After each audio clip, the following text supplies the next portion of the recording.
रामायण अनकही अनसुनी में भरत चरित्र का 6ठा अध्याय लेकर उपस्थित हूँ।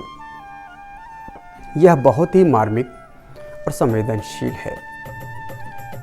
आप पूरे वीडियो देखेंगे, निश्चित ही अच्छा लगेगा। अभी स्थिति यह है कि माता कैकेयी को भरत ने अनाप शनाप बहुत कुछ कह करके वापिस आ रहे हैं। मलिन वसन विवरण विकल कृष शरीर दुख भा, कनक कपल बर बेली वन मानहु हनि तुषार। कौशल्या जी मैले वस्त्र पहने हैं, चेहरे का रंग बदला हुआ है, व्याकुल हो रही है, दुख के बोझ से शरीर सूख गया है। ऐसी दिख रही है मानो सोने की सुंदर कल्पलता को वन में पाला मार गया हो।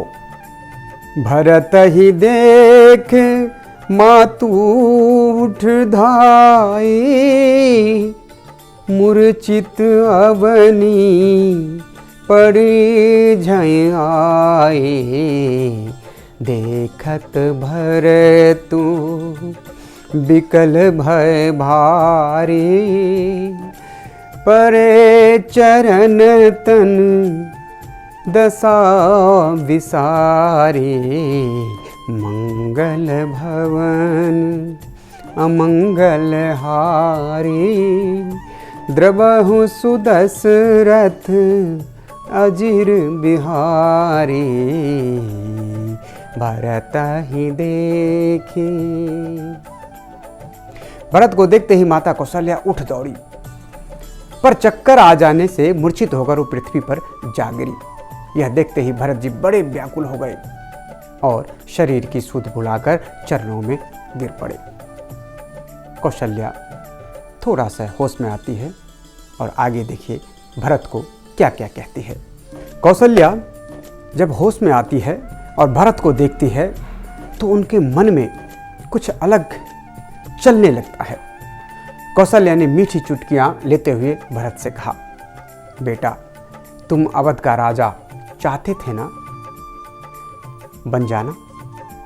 अवध का राज चाहते थे ना, लो तुम्हें राज मिल गया। बेखटके राज करो भरत। मेरे जी में एक यही कसक बन रह गई है कि तुम्हारी मांगे मेरे बेटे को बक्कल या बनवासी कपड़े पहनाकर जंगल में भेज दिया। अब उससे कहो कि मुझे ही क्यों छोड़े दे रही है, मतलब कैकेयी से कहो मुझे क्यों छोड़ दे रही हैं, मुझे भी कहीं वहीं ले जाकर के पटके जहां हमारे राम है। कौशल्या ने जब भरत को बहुत कुछ ऊंच नीच भी कह डाले, तब भरत की छाती टुकड़े टुकड़े हो चली। वे हाथ जोड़कर कौशल्या से कहने लगे, माँ यहाँ जो कुछ भी खुरचाल हुई है उसकी मुझे भनक तक नहीं मिली। इस पाप में मेरा कोई हाथ नहीं है माँ। जिसके कहने से भाई राम जी जंगल में भेज दिए गए, उसकी समझ पर पत्थर पड़े और वह ऐसे उलट जाए कि गुस्से में अपने आप को क्षति पहुंचाए। गुरु से सीखा हुआ सब कुछ उनके माथे से टरक जाए। वह पापियों और नीचों की सेवा टहल किया करे। उसे गौ को लात मारने का पाप लगे। उसे अपने यहाँ लोगों की रखवाली न करने वाले राजा का पाप लगे। उसे यज्ञ करवाने वाले ब्राह्मणों को दक्षिणा न देने और धर्म की लड़ाई न लड़ने का पाप लगे। भरत कसम पे कसम खाए जा रहे हैं, कह रहे हैं उसे गुरु की बुराई करने, साथियों को धोखा देने का पाप लगे। वह सदा दूसरों का बुरा ही बुरा किया करे, किसी की भलाई न माने। साधुओं के यहाँ से दुधराया जाए, ठुकराया जाए, निर्लज्ज हो, सब उससे दूर रहें और उसे दुत्कारते रहें। उसे वह पाप लगे जो घर के लोगों को बिना खिलाए अपने आप अकेला खाने वाले को लगता है। उसे अपने मन की धर्मपत्नी तक ना मिले, उसके कोई बाल बच्चा ना हो, वह जमाने में ही बस चले। उसे वह पाप लगे जो राजा, महिला और बूढ़ों को मारने वाले को लगता है। वह बुरे ही बुरे कर्म करे, खप्पर लेकर पागलों जैसा घूमता फिरे, मदिरा पीने वेश्यालय के फेरे में सदा रहे, सदा जुआ खेले और बुरे ही कर्म में फंसता रहे। उसका सब कुछ लुटेरे लूट ले जाएं। उसे वही पाप लगे जो सवेरे सांझ सोने वाले को, किसी के घर में आग लगाने वालों को लगता है। उसे देवता, पितर और माँ बाप की सेवा न करने का पाप लगे। उसे मरने पर नरक मिले। कोई उसका नाम न ले। वह अपनी माँ की सेवा टहल न करके बुरे काम करता रहे। उसके लड़के भी हो तो वह सब बड़े पापी हो। उसे सदा पेट का रोग लगा रहे, जिससे वह सदा दुखी हुआ सबकी बुराई करता रहे, सदा छल कपट में ही मग्न रहे। जो पानी को विषैले करने वाले, पानी पीने वाले का पानी छीन लेने वाले और दो लड़ते हुए में से किसी एक को उसका उभार कर झगड़ा देखने वालों को लगता है, वही पाप उन्हें लगे। इतनी सौगंधें खाकर भरत धरती पर धड़ाम से जाग गिरा। अब यहाँ पर यह भी बात है कि देखिए, ये जो भरत सौगंध खा रहा है, इसमें किस किस चीज का सौगंध है और वो कितना भारी पाप है। आपको दोबारा रिपीट करके इसके सुनिए कि भरत ने किस किस चीज का सौगंध खाया है। और इसका मतलब उस सतयुग में, त्रेता युग में यह बहुत भारी पाप हुआ करता था। कौशल्या तो माँ थी और माँ का ममता कहीं दूर नहीं होता। जैसे वो राम को मानती थी वैसे भरत उनके लिए था, लेकिन जब आवेश में सामने उन्हें कुछ कह दिया, चूंकि वो बहुत व्यथित थी, उन्हें लगा था कहीं न कहीं कि भरत का ऐसा तो नहीं है, लेकिन उसका दिल नहीं मान रहा था।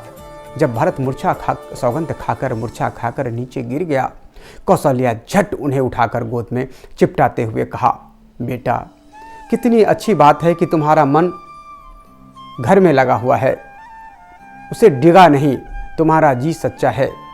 अब वे भरत को गले लगाकर फूट फूट कर रोई चली जा रही है और भरत भी लंबी लंबी सांसें भरते रोते सुबकते माता कौशल्या के गोद में डूबके जा रहे हैं।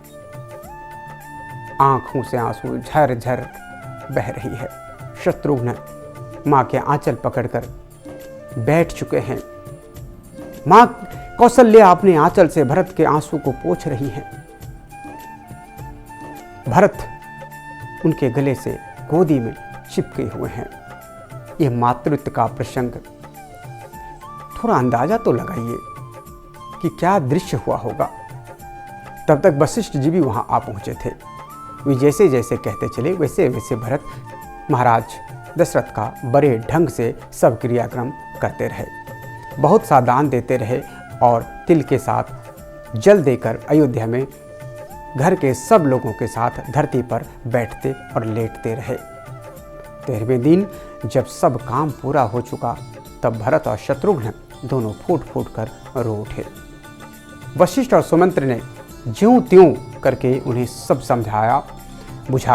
समझाकर चुप कराया।